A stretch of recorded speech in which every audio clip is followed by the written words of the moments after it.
Quite interesting listening to Bawumia talk about football too. Says he will do. He acknowledges the challenge with the local league, and he made some promises there. He spoke about stadia. Quite interesting to hear him talk about the stadia, because we have spoken about the youth centers. I think he was referring to those when he said some had been built. I really hope the people who have been supervising the what's the word to use? The abandonment of these facilities were listening to him. Because these facilities have been left, are not being used. Yeah. All right. So what's the point in building them if you're not going to use them? They say we should expect more astroturfs too. That I did not agree with him. He said he said there were 3. And then when they came in, they moved it to 150 or so. The stadia that had been built that are not being used, I would have thought that stadium and all. Yeah. I think we need to balance the issue. It's not easy to maintain grass. I know there are water issues involved, but the science tells us that we need more pitches, good pitches. Yes. AstroTurfs can provide some stopgap and can also support. But I don't think as a football development strategy, AstroTurfs is what we should go for. And especially when research and literature will tell you that if you are thinking of football development, AstroTurfs are a no-no, because they have a long-term damage on the knees of players. If you read the highlights of the manifesto, he spoke about football development, producing players for the country, and then he said, so they will need AstroTurfs. If that is the way to go, then the AstroTurfs are a very bad choice, because AstroTurfs can destroy the knees of athletes, the constant jumping up and down. So we need to figure out what we want to do as a country. If you really want to, for me, it's quite symptomatic of the way we want to solve problems quickly. When you want to develop footballers, you need to go back to your green spaces. You need to invest in parks. You need to water the pitches. That's difficult. AstroTurf is easy because you get a site. It looks nice. It's flashy, but it doesn't really solve the problem. But that's not really my focus. I'm just using that as a detour on the football. Yeah. Even touched on the Olympics. He said we'll prepare for the next Olympics. Yeah. There's a lot of. If you listen to Dr. Bawumia, he's in a difficult position in my view, because I think he spoke really well. If you listen to his speech, he delivered it excellently. And I think his pitch was clear in terms of, he said, it is me. All right. And I think NPP needs to think carefully about this, because he even though the whole program was about what NPP has done, I think the pitch is the man more than the man he's taken over from, because I think the general feeling about the performance of his boss and the party, and you notice, him. No, but hold on. You notice, if you listen to the speeches, people are very careful. Some to admit some of the difficulties, and some to sort of say that we know things are hard. We know the sentiment in the public is that things are tough and things have not gone well. My point is that he pitched himself at the end of the speech. He pitched himself because he's basically saying, I am the one you've not given a chance to yet. Do you follow me? And I watched the program from beginning to end. So what they tried to do was they gave us 10 areas of interest. So Kojo Ponkroma comes and speaks about digitalization. A young lady comes, speaks about health. Elizabeth Oini comes, speaks about social protection for the community, women and elderly. Elizabeth Ohini. Yes, I'm just going through. Japan Mesa talks about economy. A young man comes to talk about the youth. Somebody. So basically, they give the NUC's president actually. Former 10 themes. Okay, basically trying to show what has been done by the previous government or the current government. Why do you keep calling the previous government? All right. Now the challenge is being same but being different. It's a very difficult communication challenge for incumbents. So in politics, incumbents have both an advantage and disadvantage. The incumbent advantage is the power of the state, resources, media. They got media, free media. I mean, they paid, but it was media everywhere. Look at the newspapers, right? So the public gets to consume a lot of what the incumbent government wants. Yeah. So that's incumbent advantage. But incumbent disadvantage is that people are like, we're tired. All the challenges, like recency bias, all the issues with. So your sins are more pronounced than the sins of your predecessor. Okay, so if they would benefit from the incumbency advantage, they must also suffer from the incumbency disadvantage. You can't have it both ways. Yeah. So if you can have the power of state help you to push your message, then you should also expect that people will give you a harder time than they'll give the opposition. Because opposition, you said, you are reminding us of the opposition since, but the opposition left power in 2016. You've been in power for 8 years. So if you say, well, the guy who you took over from was this or that, people don't really think about it that way. So what I'm saying is that the whole thing was, how do you differentiate yourself without sounding as if you are denigrating the record of your boss? Yeah. That's the challenge. That's the challenge. So how do you say... So basically, you're trying to say they've laid a good foundation, but there are challenges. He even said a few things, and if you listen carefully, he says he has a different style. He used that word. So there's an admission around maybe the vibe of his boss. Okay, and then his speech at the end was, "My opponent has been president before. I have not been." So you've not really experienced me as president, okay? Which is interesting because even though I've been part of the system, I've not been the ultimate decision maker. Absolutely. So again, you have to decide how to treat that because it's, as I said, it's 50-50. Right, because you hear the president also come to reaffirm his vice president, the role he's played, and tells us that he's been so critical in the transformation of our economy. But when it comes to the difficult part of the economy, they say, "Oh, it was COVID, it was Russia, Ukraine, there were external factors, and we inherited a bad economy." But if it was good, if it was zipline, if it was drone, it was free SHS, then these guys have been amazing. It's a hard sell. What I'm doing is to try and explain what I saw them doing. I'm trying to tell you what they try to do. Okay, so they basically try to highlight what the former president why do I keep calling him the former president? it's coming. Forgive me. What the president the government has done. So differentiating.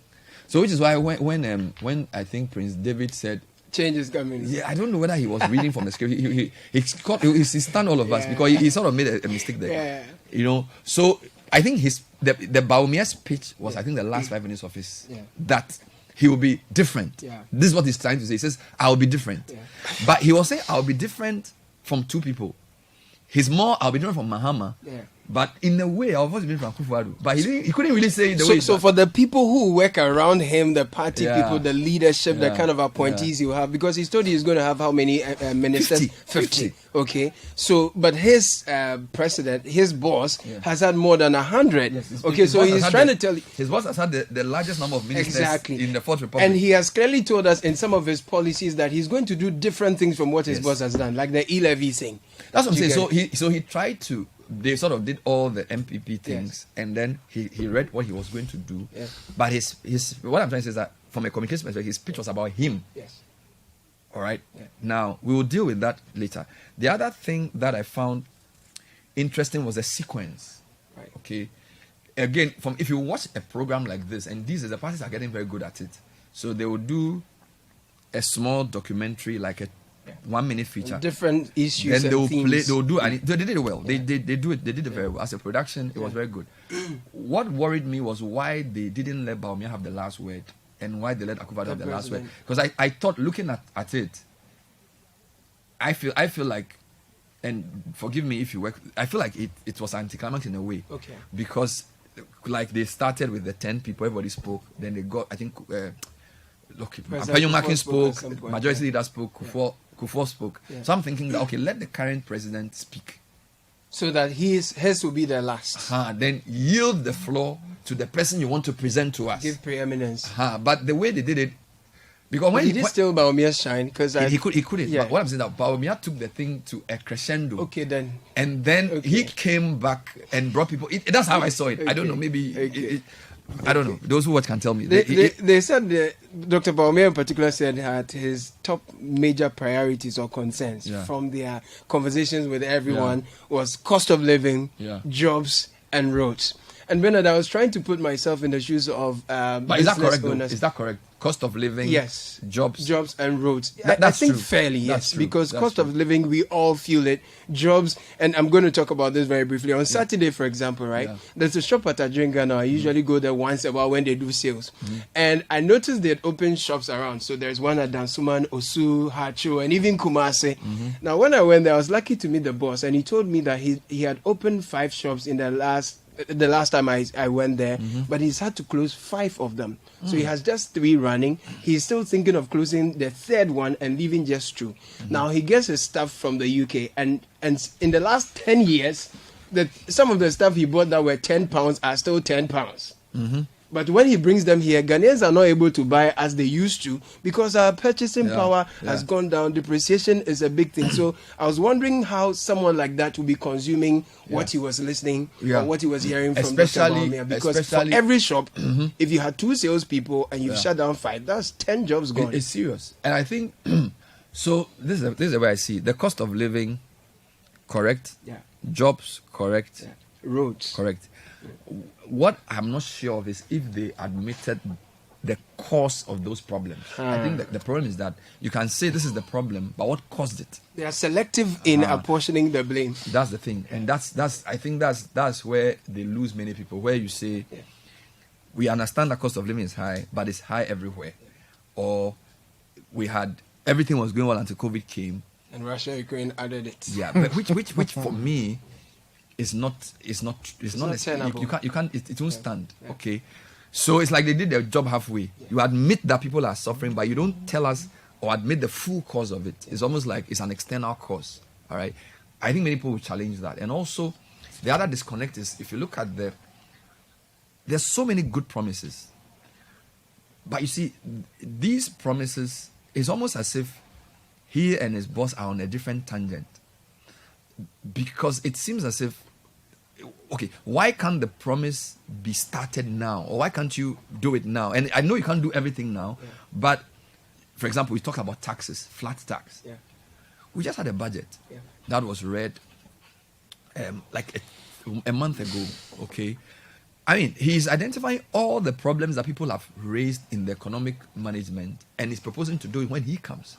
And the question is, to be fair, if you are the vice president of a country that's going to election, you should be given more power than. Do you understand? Yeah. So is it that our economic policies are set in stone, or there are so many rigidities in what the economy is that he needs to come in? Because when you listen to his pitch, electricity prices, he spoke about digitalization, all the things he wants to do, tax issues, jobs, and you're asking yourself, is it that for now the current boss disagrees, or you need a new team to do it, or you need to finish the IMF program to do it? Why can't you do it now? Because the promise, and a lot of the things he wants to do are so different from what's actually happening. I'll cancel e-levy, I'll remove these taxes. Like, no, you need to, you are not in opposition. You are in government. You are in government, and it's a different government you are trying to get, but you are part of an existing government. So that's where I feel like there's going to be challenges in the communication going forward. Because if you tell somebody that I know you are going through cost of living challenges, but everybody's going through the same thing, and it was caused by external factors. But when I come, they'll say, no, you're already here. Yeah. When are you coming again? What have you done about it? And some of the things they've literally said are even the same. Yes. For example, you've told us that you could collect 150 billion Ghana cedis, which is uncollected tax, because these people are outside the tax net. Yeah. But I thought I heard this before 2016. Yeah. I thought I heard that property rates have not been collected and that we are overtaxed. We are going to move from taxation to production. Yeah. After 8 years, I'm being told that 150 billion Ghana cedi has not been collected because people are outside the tax set. Well, they're going to say that, look, we have digitized, we've made mobile money interoperable, and then we've brought the digital address system so that we can rope in more people. But as you've done these, what is the results you have to show for which you can tell me that if I give you another mandate, then you're going to improve that? Then what about the point-armed passport? So let's deal with the digital thing. So, for example, you say if you have a Ghana card, you need to fill a passport form. Yes, he said that. He said, so if you have a Ghana card, you just need to submit your Ghana card to the passport office, and then all the details that are to go on your passport are supposed to be on the Ghana card. That's what he said. Okay. So number 2. So your parents' name, all those things. Number 2, he says all paper filing of tax returns ID over. True. So every tax, and you see, in principle, it's correct to say the more cashless you are, the less corruption there is. Because Nathan, if I ask you to give me a bribe and you put it in a brown envelope, Caleb will not know. But if you send it by Momo, it can be traced. Yes. In the same way, if I file my tax returns in a digital way, it's good. But the question I'm asking is, Why does it have to take his becoming president to do it? Another one, driver's license will be 10 years. Yes. Okay.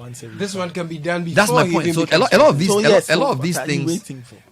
which is why I still find it odd that the president had to speak after he spoke. Because I'm thinking that if you really want to, in the sequence of what you are trying to say, in fact, you are saying that Akufo-Addo started and I'm coming to follow. So he shouldn't be talking after you talk. Just that he should be the crescendo. Yeah, he should. Everything. So everybody should talk. Your running mate should talk, and then you should talk. But I'm sure.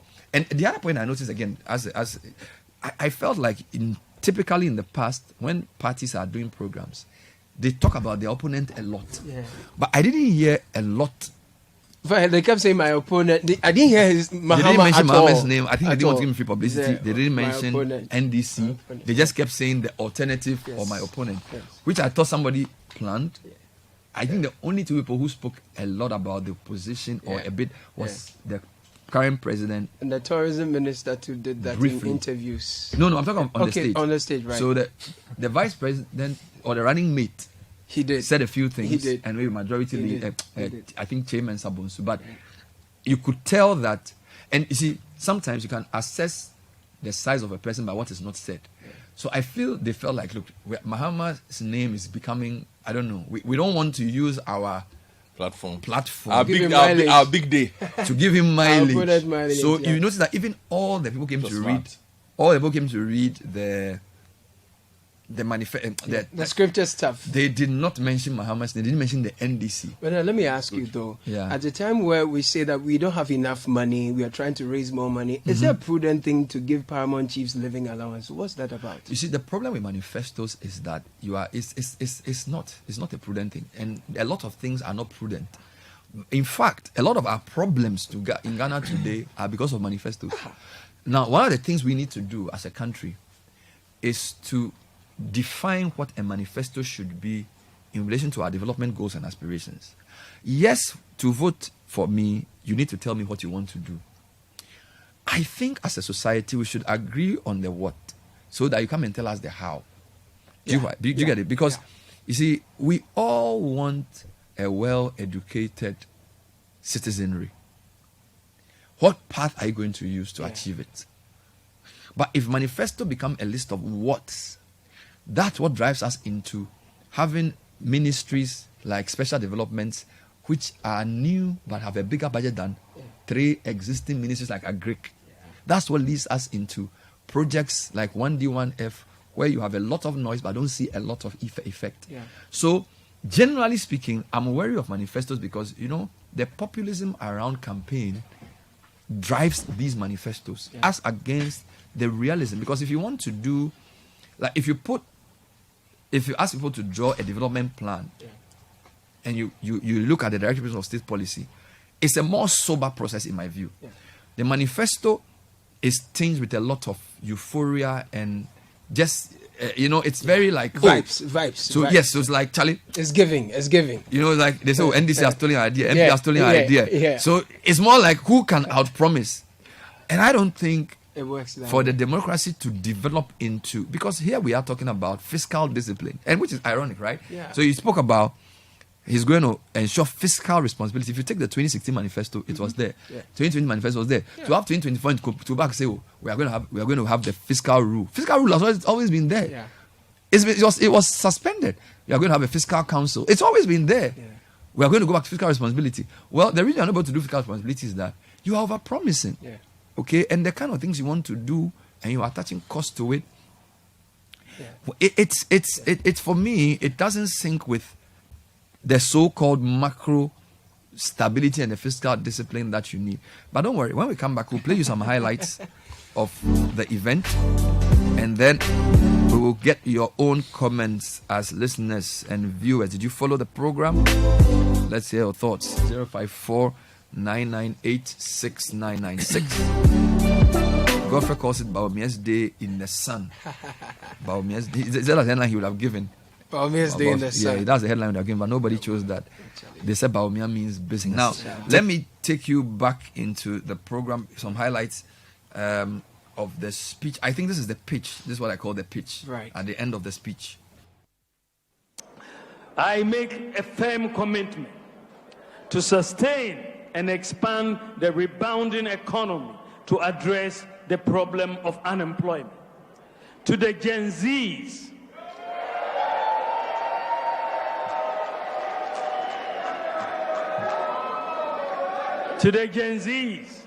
I am well plugged into the new world you belong, and I know the keys to press to unlock your potentials within. I am your plug to your dreams of a prosperous Ghana. I am your plug to creating opportunities and decent paying jobs. I shall offer you a problem-solving leadership built on my values of integrity, compassion, and sincerity. To this end, I have presented for your consideration our manifesto for 2024. The manifesto is giving. It is giving hope. It is giving ideas. It is giving jobs. It offers the opportunity to create a new generation of entrepreneurs through my business support initiatives.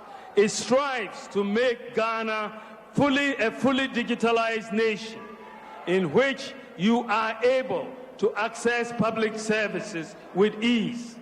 It incentivizes the private sector to expand and deliver good jobs.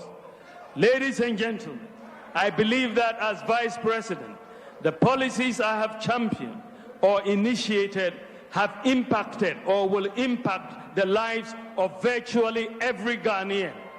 I have, with the full blessings and support of my boss, promised and delivered on many groundbreaking policies that are happening for the first time in our history.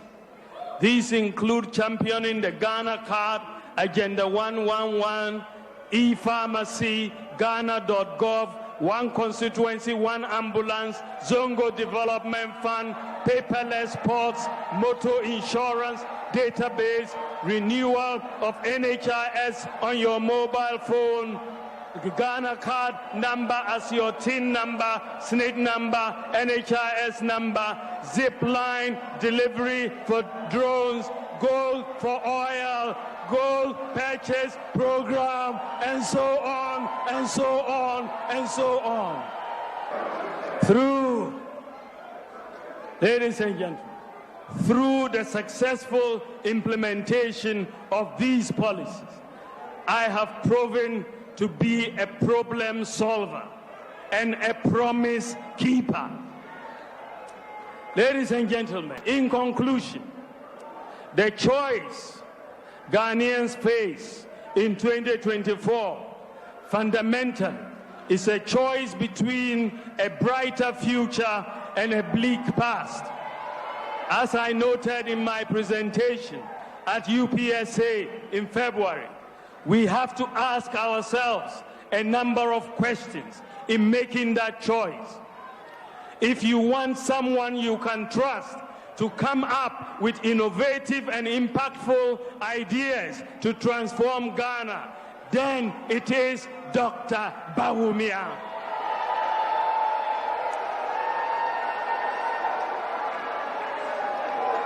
If you want someone with personal integrity who can be trusted to fight corruption, then your choice is Dr. Bawumia.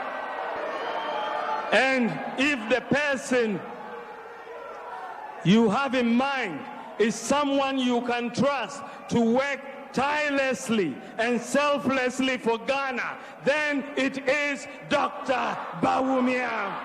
If you want a leader with a proven record who you can trust to create jobs for the youth, then it is Dr. Bawumia.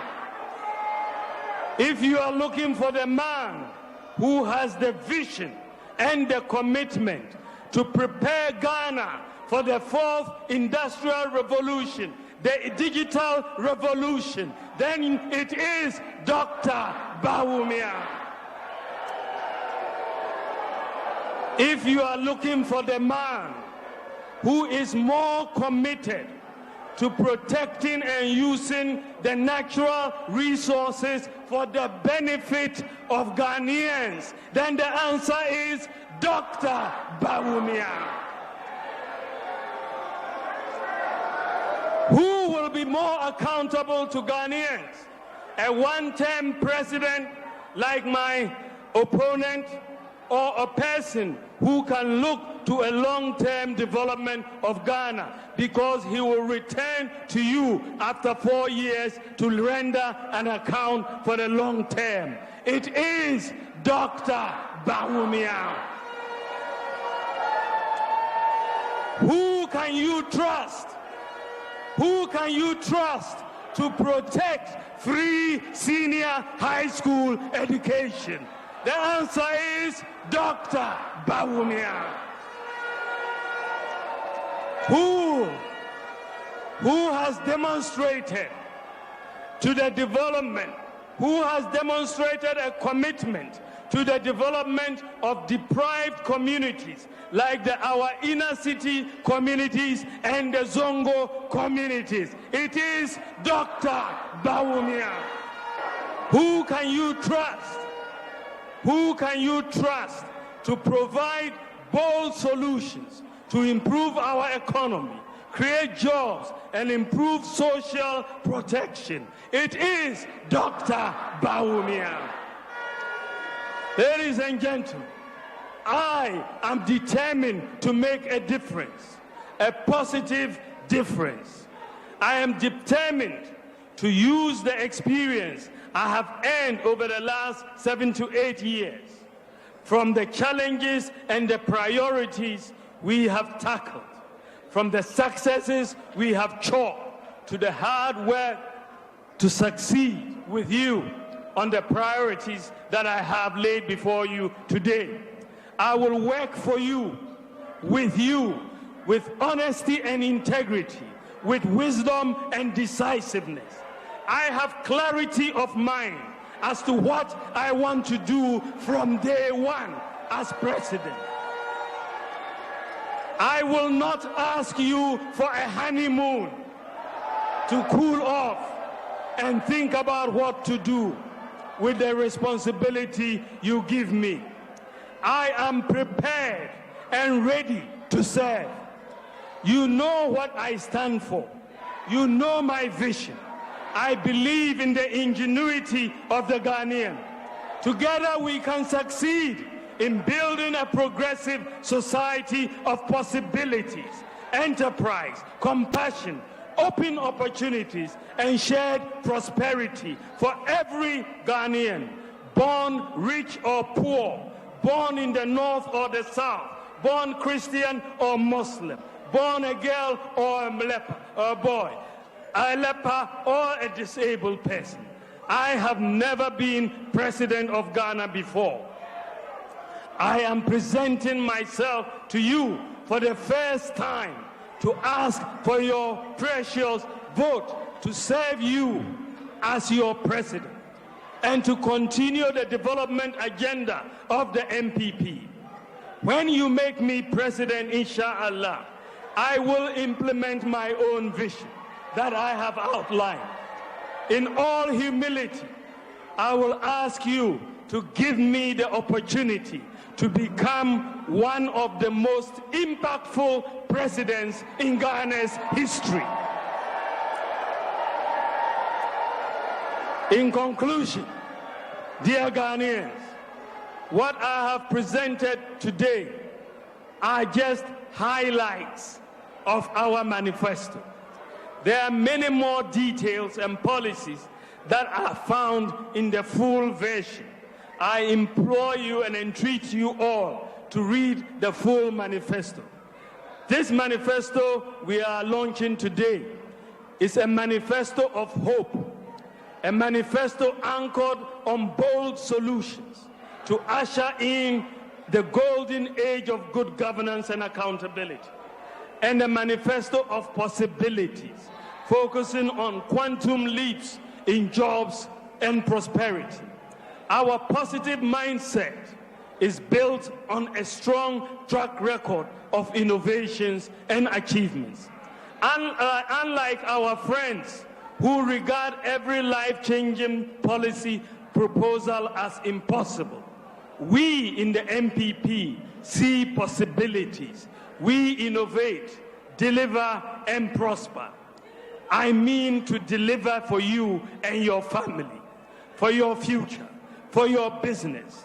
Indeed, Bawumia means business. The program started at 3. There was like 2 hours of various presentations. 10 different individuals spoke. I think I have the list here. Kojo Ponkroma on digitalization, a lady from Jirapa on healthcare, Alice Yakubu on youth and jobs, Kozimeno on infrastructure. There was Elizabeth Ohini on social protection. There was Dennis Labian Pofu on education. There was Prince David Ose on tourism and culture. There was Tabitha Ayula on agric and fisheries. There was a Japan Mesa on economy, and Abu Jinapo on natural resources. There was also President Kufuor speaking. There was Chairman, General Secretary, and all the regulars. And then Dr. Bawumia spoke for probably an hour on various things he wanted to do, and ended with a pitch which I just played for you. We've already discussed the style, multimedia style. The political parties are getting better at this. If you watch the NDC as well, when they do these things, they put up a good show. The sequence was also quite interesting. Using different young people to speak to different thematic areas was quite innovative and quite interesting. The question is the substance and the issue of believability, and that's what we're discussing. The other issue is about the usefulness of manifestos generally, and whether they need to be more aligned by law to development plans, but that's a different discussion for a broader conversation. We also spoke about what was not said. Mahamad's name wasn't mentioned that much. I didn't hear his name at all. NDC as a party wasn't really mentioned, I think, except the president and maybe Che or somebody. Most people didn't mention NDC's name, although there was a lot of insinuations to the opposition and the alternative. Godfrey, I think I want to bring you in and start with you on another couple of things. I didn't hear a lot. Okay, for me, it's not even hearing. I was reading the 2020 manifesto when the program began, just to sort of reread it. And it was very economy heavy, 2020 manifesto. It led with economy. In fact, 2016 led with economy. 2020, not so much. 2016 led with economy a lot. The economy was the 9th area that was highlighted in the achievements, which I think is quite interesting, because if the main pitch you gave Ghanaians in 2016 is not one of your top achievements, that's an interesting one. Second thing, and I'm sure I'm leading you into your discussion, I didn't hear Mohammed's name. I didn't also hear a lot about corruption. I didn't hear. In fact, there was no thematic area in the top 10. I stand to be corrected.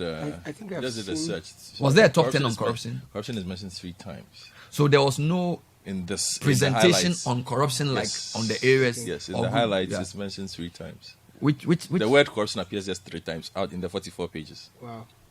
Yeah, that's interesting. Galamsey doesn't appear that much, although when Jinapo came, he did mention a bit about it. What does that say? Because as you know, you analyze speeches by what is said and what is not said. Yes. So you agree with me that Mahama wasn't mentioned because they didn't want to give him. I agree. I think it was a good strategy. And also because he's the front runner in this sense. Yeah. I think they can tell that. I don't know if they believe all the polls, but from all the polls that we've analyzed, and when you say a front runner, you can say the one who has what's the word? Yeah. He seems to have an advantage. Yes. So they didn't want to over. And I even think Mahama will appreciate the fact that he wasn't mentioned, because we have heard him say that, look, focus on your campaign and leave me alone. He has said so last week on his campaign rounds that they should focus on what they are doing and leave him out of it so that he can also do what I saw it was a deliberate strategy. Yeah, and I think it was a good strategy. It's something I would applaud. Somebody carefully. thought Yes, that through. you see, because you know, the day we had the conversation about manifestos, when I brought it up, and this morning in the newspaper review, I also did make mention of the fact that, look, manifesto for a party is a big deal. The manifesto launch is the party's big day in the sun. Yeah. You know, it's the one day where they get to tell their own stories, where they bring people together from across the country. They are people, and they have everybody's attention in the country. So why would you want to share that attention? Why would you want to give a bit of that attention to your main to your main opponent, who will also have his turn next week? You know, so it's whoever did that. Hey, kudos to you. I think you've done really, really well with that. I also felt that Bawumia sounded a lot more energetic than we have heard him in a while. He seemed to understand where he was and the dual responsibility that he had to fill. Basically, revitalize his base, the party faithful who were there, and also try and grab the attention of those who were not there and who also be voting by selling, by making a pitch, as you say, some of the goods he has on his tray that he's hawking. And I think that he the way he communicated some of those things, it was easy to carry along. It was easy to understand. As to whether they will be believed is another issue, but I'm just looking at how he put it forward. I think it was interesting. So he sought to make a strong case. Yes. For himself. For himself. More so than... So even though he started with the MPP, yes, he ended with him. With him, because he needed to separate himself. And say, it's the same team, but I'm forming my own team inside the team. You know, it's kind of the hand over the baton. I'm the new generation. Give me the steer kind of thing. You know, so he kind of made that quite clear in how he expressed his points. Also, an interesting one. Overall, the manifesto, in my estimation, seems to target the Gen Zs, and they did make mention of the Gen Zs. If you look at a lot of the line items there, they are looking at that people. And in fact, we saw Bawumia for Gen Z shirts running around in that space. So it does look like it is pretty clear that they want to target the youth, which makes sense. If you look at them are first-time voters, if you look at that free SHS. Band of our populace, it's a crucial part. Let me just push you on that briefly. You know, when I was in the university, when I was in secondary school, when we were being politicized, our political socialization in the university community, in a way, bastardized Rawlings. So when you're in Legon, in my time, and you are campaigning and they say you are an NDC person, it's a disadvantage. Do you understand my point? So what I'm trying to say is that the pitch for Gen Z is very important for both parties and other parties, because a lot of them were born in the year 2000. Yes. So they didn't even experience Rawlings. Yes. I was born in 1981. So I was... by the time 2000 election came, I was 19 years old. So I understood a lot of things around what was said. And I've also formed my own opinion about the reason this election is going to be different is that a lot of the new people have not lived through, they've only lived through democracy. So they've only known Kufuor. Okay, so Kufuor, Mills, Mahama, Akufo-Addo. So it's going to be much more difficult for even MPP to use, because in those days it was very easy to fall back on. So they kept saying Mahama is Rawlings, Mills is Rawlings Poodle, that whole sort of thing. So my point is that the Gen Zs, I wonder what insight is driving the messaging from both parties. Because don't forget, NDC last week did a youth manifesto launch. Yes. And then they did something with some influencers. I think both parties understand the Gen Zs will be important. But I'm not sure, I'm not quite sure if they really know what these so-called Gen Zs want. Okay, so everybody's trying to... The Gen Zs themselves... Do they know what they don't know what they want? You know, but it's an interesting question. Maybe we should ask them. Yes. If you are a Gen Z listening, you were born after year 2000. What do you really want from our politicians? And for me, my experience of this generation, it confuses me. Yes. You understand? Why? Because in my interactions with them, both physically and on social media as well, you sometimes tend to ask yourself, okay, do you understand what you're saying? But then again, you can't really make sense of a person from behind the phone. You understand? But when you meet them, when you you get the meet same them, vibe that they. So on social media, a lot of them, of course, seem like they feel they want more opportunity. Yes. They want more legitimacy. Yes. So I was at Austerity to speak to some students and the agencies, and they were like, you know what? I want to start a business. I have my idea. When I go to the GRA, or no, when I have to register the business, they say I should pay some amount. And he was like, he doesn't have access to those people, and he thinks that the rules don't favor them. Yeah. So they feel like the system is built and they are in a different world kind of thing. So It's- I don't know it's- if the it's- politicians understand that, how they're going to solve it. it's going to be a hard puzzle for the politicians, but it's a key bundle in there. Yeah. 13% of new votes are new. Yes. Almost 15%. Again, I look at this overall, and because we don't have time, I just want to make a few key points. I'm asking a couple of questions. A lot of money will be spent on some of the things that need to be done in this manifesto, and I'm asking myself, who's paying? Especially in this period of austerity. Exactly. Because one thing voters need to understand, everybody needs to understand, it's all well and good. A manifesto will not tell you the backstory. Even if we were to read the detailed manifesto, these are the highlights, it will not tell you where the money is coming from to pay for some of these things. And by that, I don't mean, but the point is this: Ghana currently, as we speak, and Ghana for the next 2 or 3 years, and if we are not careful, for the next 5 or 6 years, will operate its economy under certain conditions that are external. Yes. So if if a politician comes and tells you, do A, or I will do A, you need to go and check what the person who is paying for it is saying in his or her document or in his or her report as to where the money is coming from. Because if you look at some of the taxes that we've had, things that have happened in the energy sector, things that the finance ministry has done in partnership with the GRA, and you go and look at the conversations that were had with the IMF, for instance, you can immediately tell that suggestions were made and those suggestions were seen through in terms of the implementation side, to be able to get compliance, to get a certain amount of money. In fact, we just told that we are getting $1 billion from the IMF, if I'm not mistaken, over the course of the next 12 months. Yeah. Yes. Somebody has to pay for that one way or the other. Yep.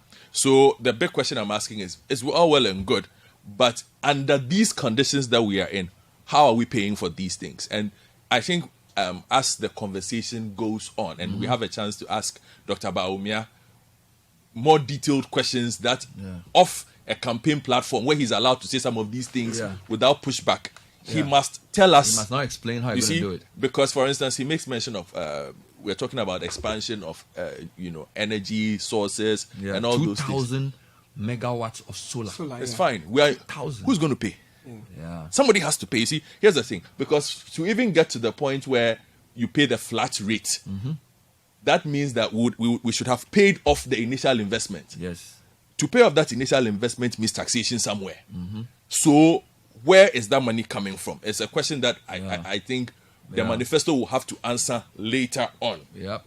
And I don't think it acknowledges enough the austerity conditions that we are under. I don't think the manifesto, as I have seen it now with the highlights, speaks the truth of our current situation.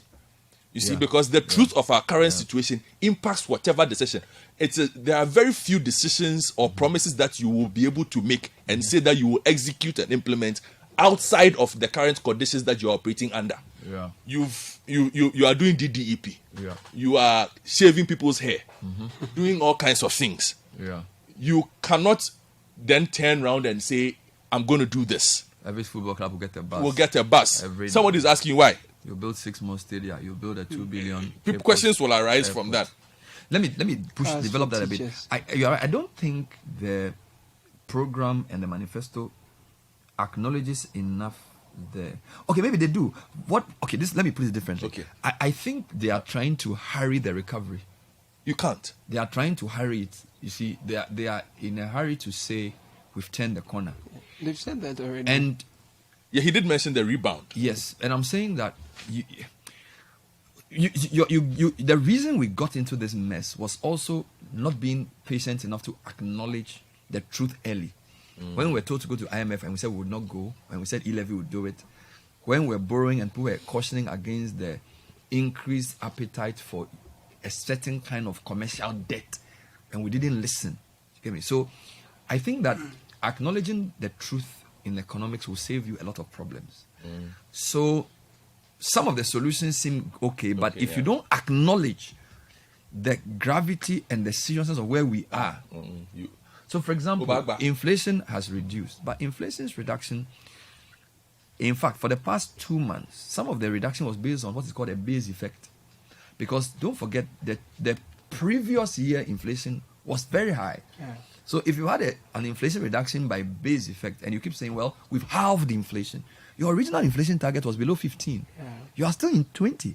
So, you can, they call it the bottle half full, bottle half empty. And nobody's going to use his manifesto program to talk down himself. But when it comes to the economy, if you don't acknowledge that you are still in a certain period of stabilization before recovery, and you want to pick and choose which of the indicators you want to claim that you have recovered when indeed you have not. But that's a good economic thing. It's going to cost you, you see, because I think if we had acknowledged the truth early in 2022, for example, there were facilities we would have gone for, which we did not go for because we didn't want to acknowledge that we were hot.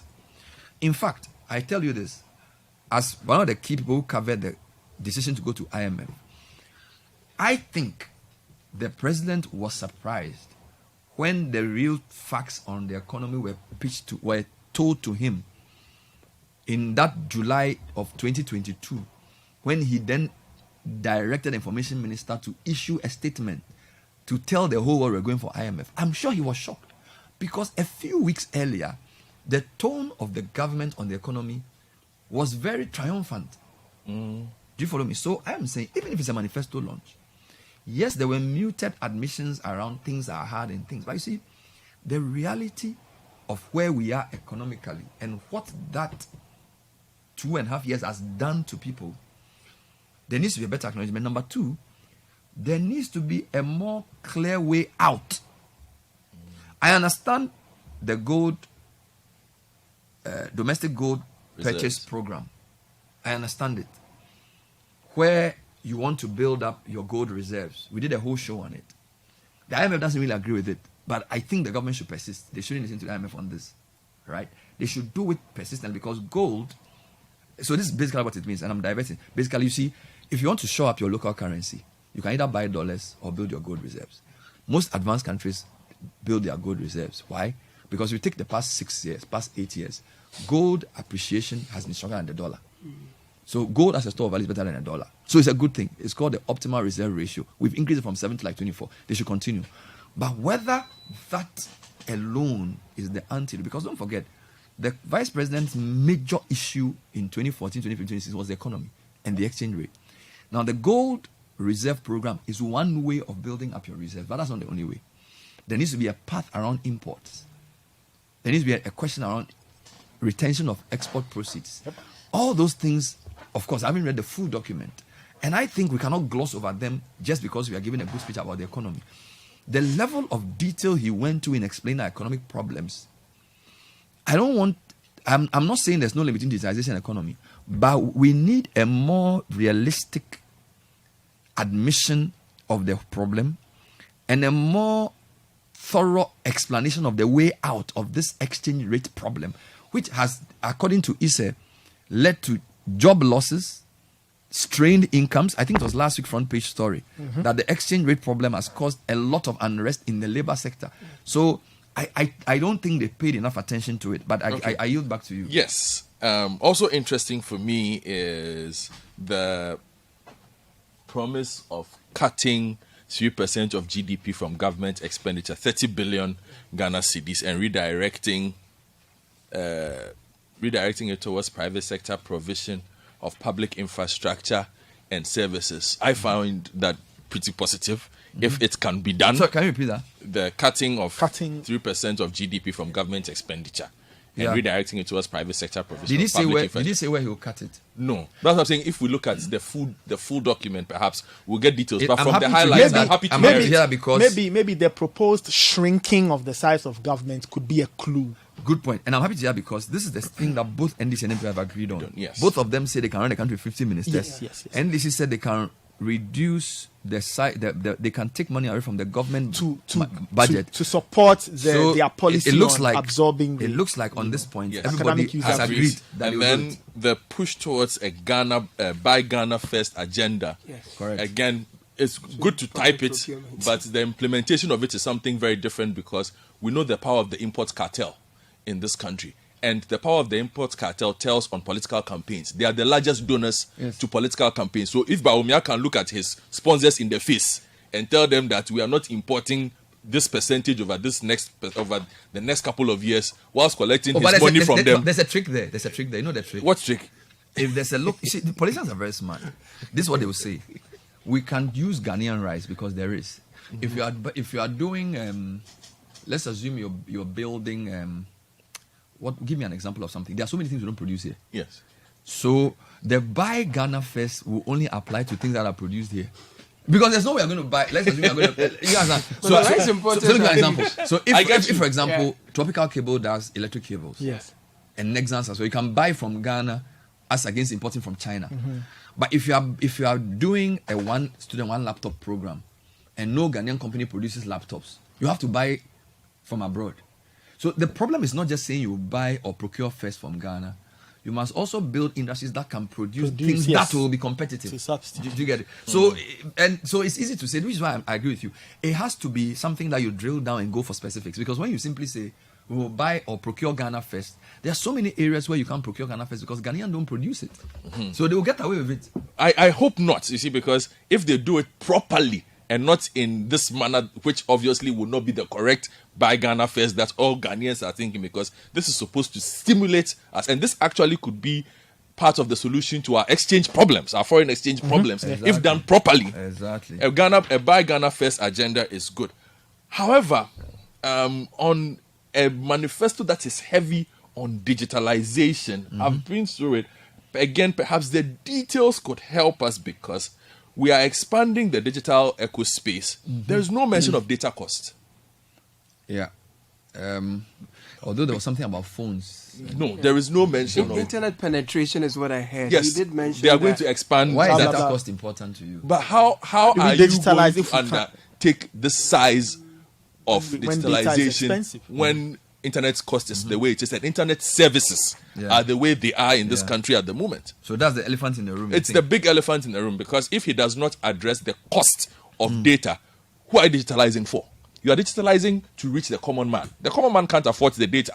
Are you talking cost for the end user? Yes, or end both. user. or Cost for to the operator? cost in, to the- in producing the it data. is a is that gauntlet that they have to run, because if you say that you are going to be heavy on this, the structure must work for the investor in that space. So you must make it easier for the investor to lower his cost of production, so he can lower the price exactly, of data. and be more efficient. Finally, for me, Just to make a comment on that. So I think you are right, because when you look at the recent discussion about the SMP, there's the SMP policy seems to go against the thing you're saying. Yes. Because there's a significant market player who you literally forced to raise their prices, or you say to them you can't lower your prices because it's anti-competitive. And I keep saying to you that the government has two options. Do you say let's have lower prices for the end user because data is an enabler? Okay, but I want to say something. So Caleb has a point, something in the manifesto. So in the manifesto, he didn't really talk about reducing the cost. He didn't give us the budget. Okay, but here's what he says. Yeah. He says, working with industry players to make more spectrum available to operators at affordable prices, including 5G.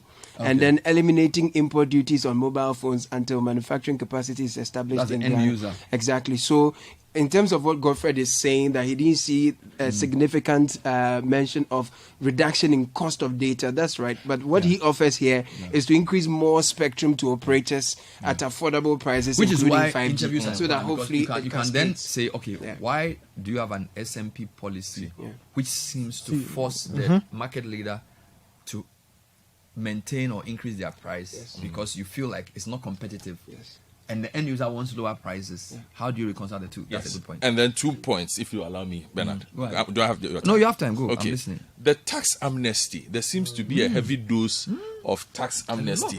It's a conversation that we are having in this country. And again, I'm asking myself, what does the IMF say about these taxes? And what will Parliament at the time? And those who are going to Parliament should start thinking about this at this moment, because taxes is how you will run the country. Ghanaians at the moment too don't like taxes too much. They think they are overtaxed. How do you intend to expand the tax base? You are saying that jobs are coming and whatnot. But the thing is this. In talking about the achievements that they listed jobs, 2.3 million jobs as their achievement, which we know statistically we've not been able to prove. In fact, the government itself has not been able to provide data. We have to take pieces of data from different places to put together. Now, my position has always been, and I've mentioned this on the show several times, if you provide a certain number of jobs, be it, what kind of jobs are they? Are they, what is the quality of the jobs? 1. 2, are these jobs in the public and private sector? If they are, it should affect your tax band. It should affect your SNIT band. But we've been looking at the SNIT band and the tax band, and the increases are not, the sizes of the increases in that band don't match the jobs that are being created. So I'm asking myself, what kind of jobs are being created in that space? So if you tell me you are going to create jobs in this space, again, I have questions, particularly with the tax amnesties that are being mentioned here. Again, when the Ghana Statistical Service in the last, let's say about a year or last few months, every time they talk about the unemployment numbers, but the Ghana Statistics highlights the fact that the unemployment gap is growing and growing. I've forgotten the number, but Bernard, you remember it. The amount of young people who are not employed, who are not in school, who are not undertaking training.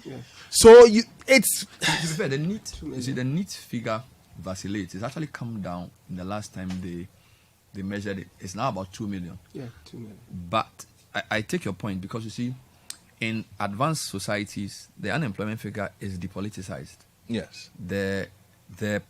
For me, what I would love to hear from our leaders is that we are going to allow institutions to do their work, so we will have the right figures. But you see, if you come and say you've created the most jobs since Fourth Republic, you've done the most roads since Fourth Republic, you've done the most distance. When you say such things, even if I am the head of Statistical Service and I have evidence to show it's not true, I can't come out and say it. So for me, you see, the truth is what sets you free. So you cannot purport to manage an economy in truth if you make these very, what's the word I want to use? Fantastic statements like we have done the most since, we have done the most that. Now, what you want to do is to allow the Statistical Service to churn out data that demonstrates this very clearly. Allow the institutions in charge of roads to show and demonstrate it very clearly. But if you, as the political leader, starts pushing an agenda of we've done the most schools, we've done the most hospitals, there's no way the data people, even if they have, because don't forget, data is very layered. And sometimes you need to treat it to bring it out. Do you get it? So you can go on the Statistical Service and you can glean data that even supports this. But the atmosphere around, so I would say, I prefer a political party or Bawumia to tell me that I will allow Ghana Statistical Service to do its work.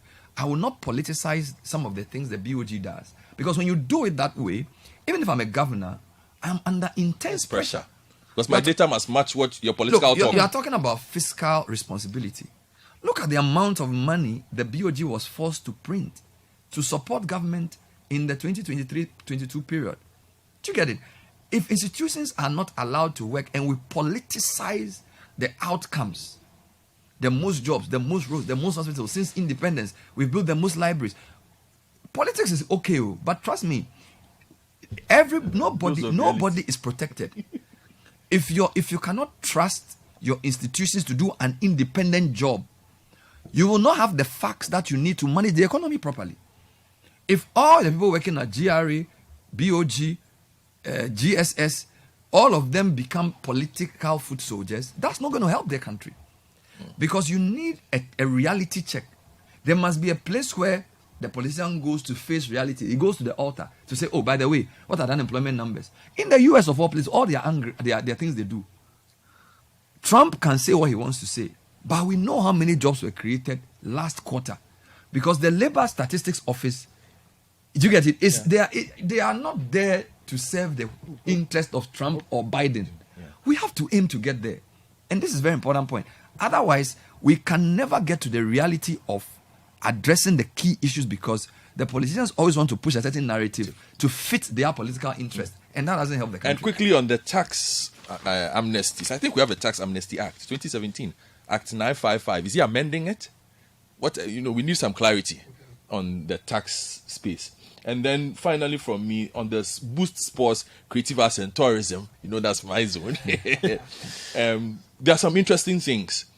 Implement an e-visa policy for all international visitors to Ghana to make visa acquisition fast and convenient for visitors. Of course, unless reciprocity occurs in that space, then otherwise it's going to be I don't know why I'm going to, somebody from somewhere is coming here and I have to go and queue for 3 hours to go to that person's country. Establish a travel protocol service for creative community to enable artists, performers, and other creatives under international performances and shows. That sounds free a bit visa smart for Caribbean and African countries. That sounds a bit. Or no visa.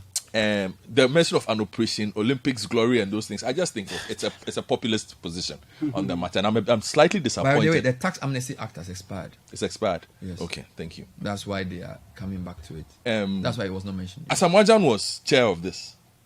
Yeah, Asamoah was involved. I'm a bit worried by one line there, because I know Asamoah's official position. On which issue? On AstroTurfs. He's tweeted it several times. But did they say they're going to do more AstroTurfs? Yes. They were going to increase the number. Continue the construction of AstroTurfs for every constituency to boost the development of our talents, including juvenile football. And you see, everybody who works, that's populist. Yeah, exactly. Everybody who works out of the football space that is not populist has told you that we need less AstroTurfs. We don't need more.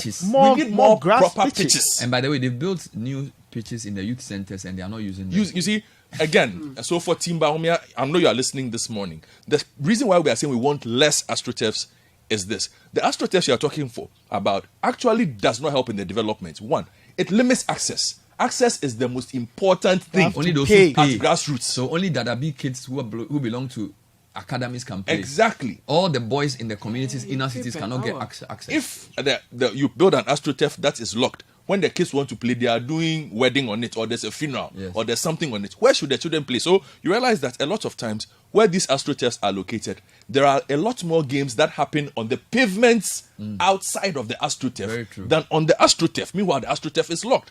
Meanwhile, if you went back to the original Sakura state of the pitch, those kids will be there. So that one, I think they should look at. A few of the things don't make sense to me under the sports part, but it's okay. But the things around the buses for the clubs and things.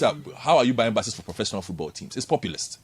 So maybe if a football club cannot afford to buy a bus, how did you get a license to be a football team? No, one of the things you can do when you take the manifesto is to do a populist versus progressive pragmatic policy. Yeah, because this one is just to catch eye. some of the things are thrown in there to catch eye, to get fans. Yes, because and some of them may not necessarily be good. And here's something that is dangerous. They are going to set up a Ghana School Sports Secretariat to create more opportunities for young people in sports. The National Sports Authority exists.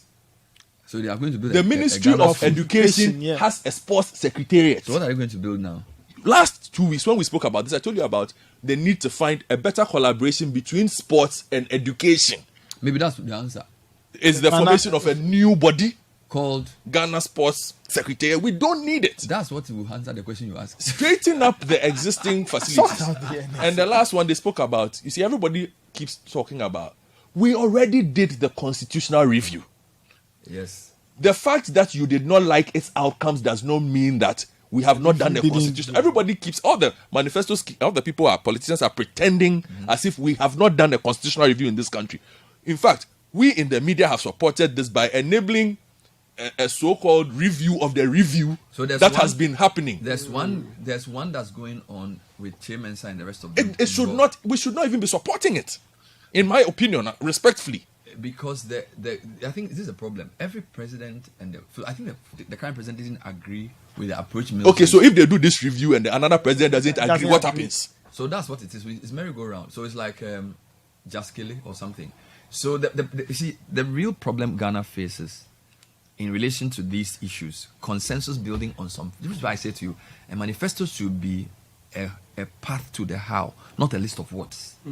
Do you get it? Yeah. What tends to happen is that people just list a litany of things they want to do without recourse to the budget and without recourse to a national development plan and without recourse to the question of continuity. All right? When it comes to failures, we agree that, nation building governance is a continuum. But when it comes to success, we want to isolate and say we are the best since sliced bread. Every country has change of government. The ones who are wise, they build on what they inherit and they don't spend money to redo or undo what the previous person has done. What we do is that we pretend as if it's only NPP or it's only NDC that has sense. So when NDC comes, they do NDC things. When NPP can, they do NPP things. And we suffer at the end. We, in the middle class, in civil society, let them know that allow institutions to work and promise realistic things. Car for the teachers and all these things. You see, the way to go about it, and this is the other thing, somehow the media picks on the populist ones, or maybe the politicians highlight the populist ones. So, nursing training allowance. See, the ones that sound catchy, I think the catchier they are, the less pragmatic. I think they are. I'm serious. It's true. Because, you see, a catchy slogan, I think fundamentally, one district, one factory.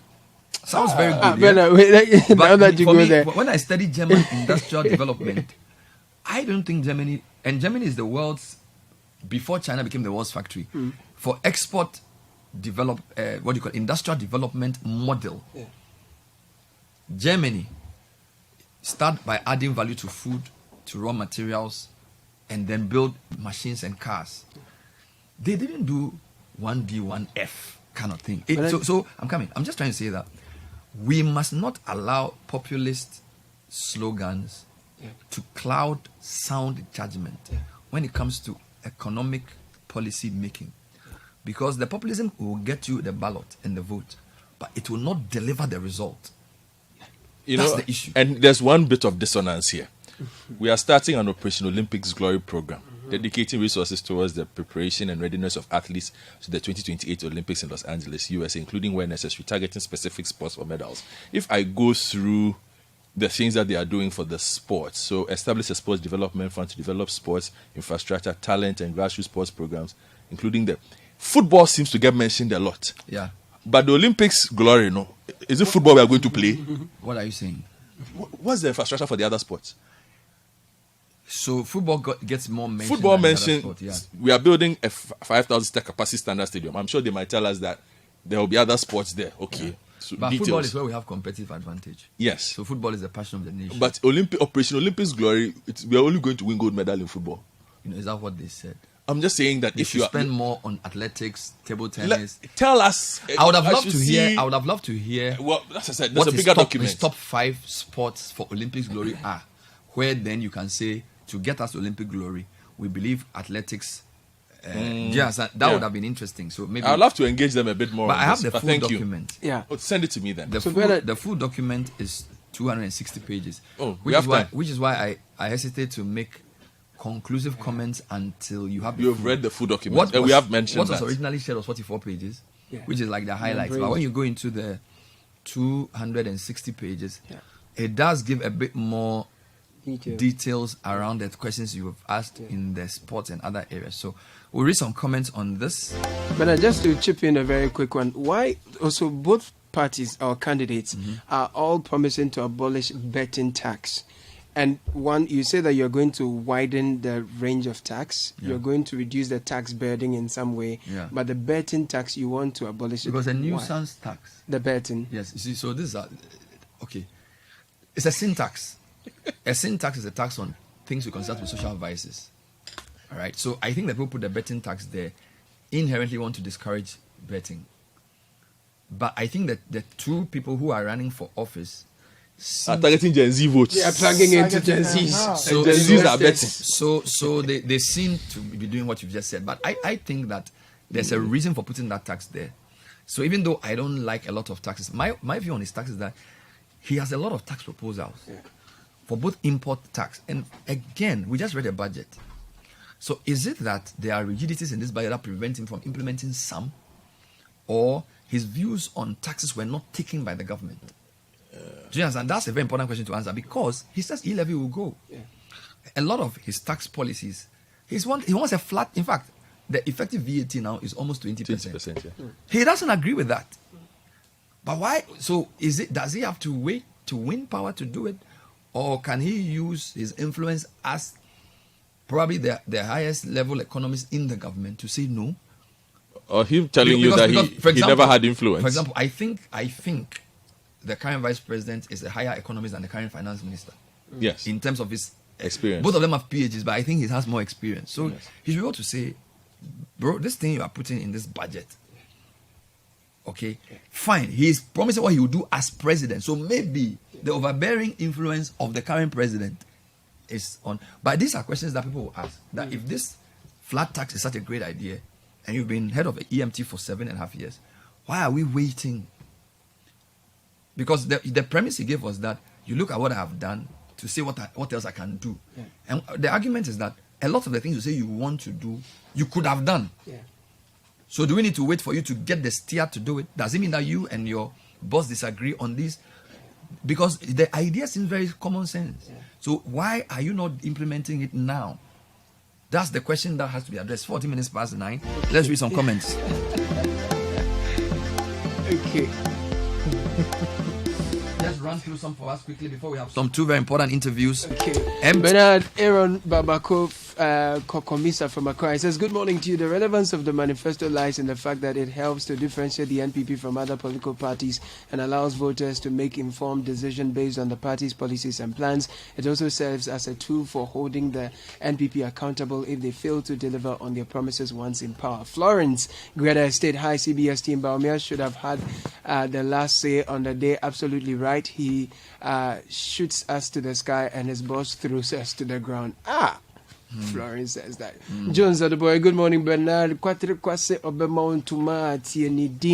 are the same person controlling the affairs today, and nothing seems to be working. As if that is not enough, turn around to give us another set of promises that you couldn't fulfill in 8 years. In fact, I am confused. Richmond from Accra. Hi, Bernard. I agree some of the manifesto promises have been made before, but Dr. Bawumia wasn't president then and has never been. This manifesto was more thought through and addresses clear solutions to key challenges. Is the best I've heard in the politics of the Fourth Republic. Leslie from Choco. Good morning, Bernard and team. The first question worth asking is, does the NPP believe in this manifesto? If the party does, then there is no need waiting to be elected before implementing the policies. The NPP is in power.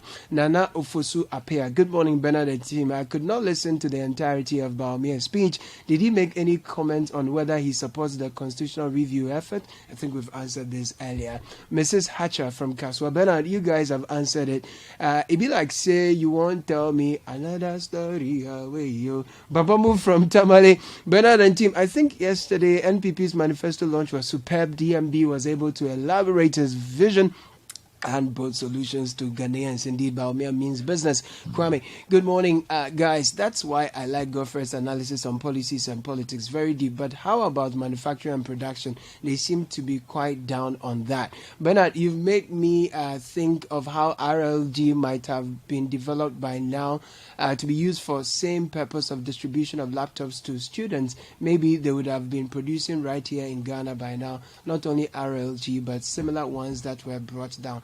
George from Airport City. Good morning, Bernard and team. Voting in Ghana makes no sense to me until we have a government that has a mission to ensure Ghana owns its natural resources and create structures to get extra value through the value chain. We need to amend our Minerals and Mining Act to ensure Ghana always has a controlling interest in the extractive sector. KD Abokobi, Bernard and team, don't you think it's about time the media and citizens start to push for a national development agenda instead of listening to these political wishes, aka manifestos from these political parties?